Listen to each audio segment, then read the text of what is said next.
I must confess that I think one of my biggest flaws, and the thing that I'm actively trying to unlearn, is this weird habit of during every single special moment, I cannot help but wonder what life is going to be like after it and the fact that it will be ending soon. I think this feeling is quite universal and a lot of us can actually relate to it.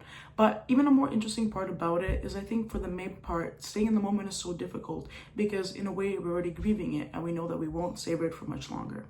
But before we go any further into these moral dilemmas, let me introduce myself. My name is Simon and welcome to my weekly vlogs based on the novel Call Me By Your Name, written by Andre Akiman. To give you more context of the novel itself, in this vlog we'll be discussing the events that occurred in the second section of the book that is titled Monet's Sperm. So in comparison to the last section that we discussed, we see Elio kind of trying his best to overcome his indifference and overstep it by finally building up the courage to confess his feelings to Oliver. After the confession itself, which took place in the almost center of their village, Elio takes Oliver to a secret place of his where he likes to be alone and read a bunch of books, which is the place that is referred to as Monet's Berm. It's essentially a berm that Monet, the painter, took a lot of inspiration from and painted a lot of his paintings in. In this special place, Oliver and Elio share their first kiss, which kind of officially kickstarts their romance in the novel.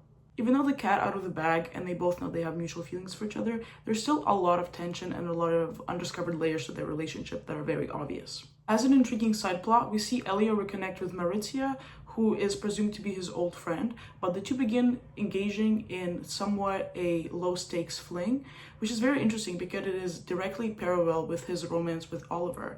And to be honest, it kind of reminds me of Oliver's romance with Chiara that we saw in section number 1. This connection is undoubtedly adding more complications into Elio's life as he's already really involved with Oliver, and this just seems to add way more overthinking to his day. Despite all those details, we see Elio and Oliver near the end of the section finally engage in the sexual act that's been kind of in the air for so long at this point. However, all the anxiety and other feelings from that became overshadowed when Elio realizes that Oliver is leaving soon. On the last few pages of this section, we learn that Oliver only has 3 days left in Italy before he makes his way back to the United States. And as a way to commemorate those last couple of days, he invites Elio to go with him to Rome. Now, in this specific log, I'll be focusing on how the doom of Oliver's departure causes Elio to prematurely grieve their time together, as well as reflecting on how the summer will permanently impact his life. At times, when I was observing Elio and Oliver's connection, it almost seemed like Elio knew that this moment was always fleeting, and in a way, it seemed like this unique relationship he viewed as a phase that was bound to pass.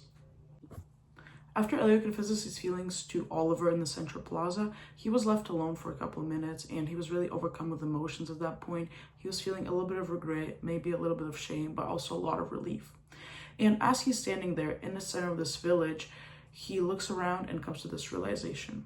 In 30, 40 years, I'll come back here and think back on the conversation I knew I'd never forget, much as I might want to someday. I'd come here with my wife, my children, show them the sights, point to the bay, the local cafes, the dancing, the Grand Hotel. Then I'd stand here and ask the statue and the straw-backed chairs and the shaky wooden tables to remind me of someone called Oliver. Right from the beginning, we see that Elio realizes that the conversation that he just had with Oliver is something that's going to stay with him for the rest of his life. It is something that will impact him long term and also something that he might regret one day.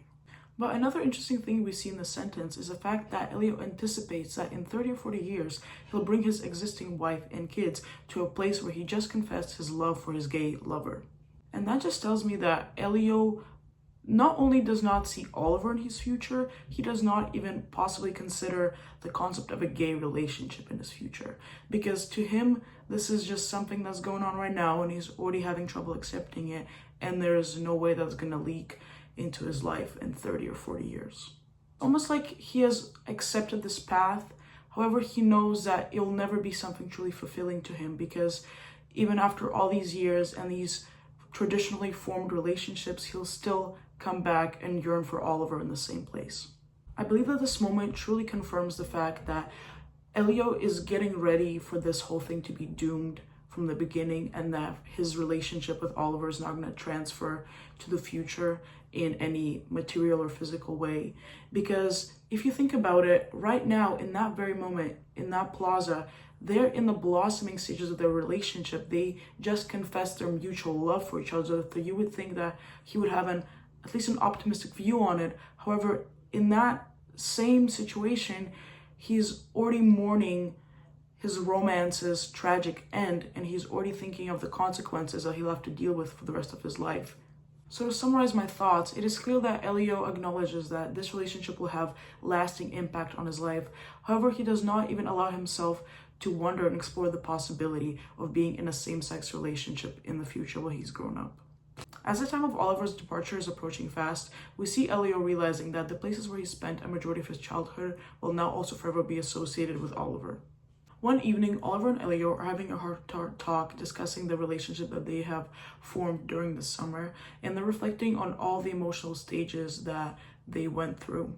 And during this, Elio states, "I had made a point to never count the days. At first because I didn't want to think how long he'd stay with us. Later because I didn't want to face how few were his remaining days.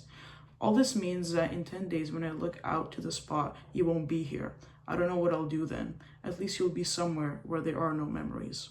First of all, I think it's worth mentioning how in this quote, the transition between indifference and then finally coming to terms with his feelings is very evident, as he's saying that in the beginning of his stay in the summer, he was counting down the days for him to leave, but now he's wishing that he'd just stay for longer.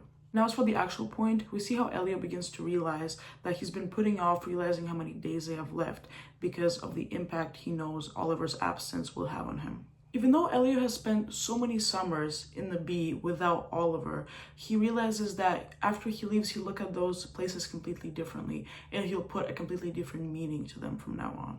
And then he says a very interesting thing of the fact that in this situation, he envies Oliver because when he leaves, he'll go back to his home where Elio has never been, and therefore he doesn't have memories attached to those places with Elio, whereas Elio has to face the same places for probably the remainder of his life, and every single time he stumbles upon them, he'll think of Oliver.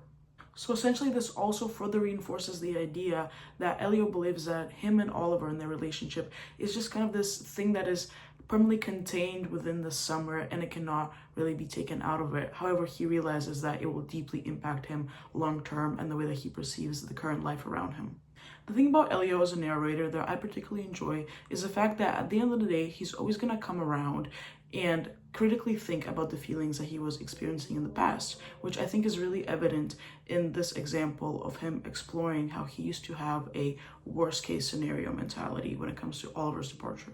Right near the end of the chapter, we see Elio reflecting once again on the summer that him and Oliver have shared, and during that he also begins noticing the first signs of fall, which leads him to state, "Suddenly, I began to take mental snapshots of him, picked up on the breadcrumbs that fell off our table, and collected them from my hideaway, and to my shame drew lists: the rock, the berm, the bed, the sound of the ashtray, the rock, the berm, the bed.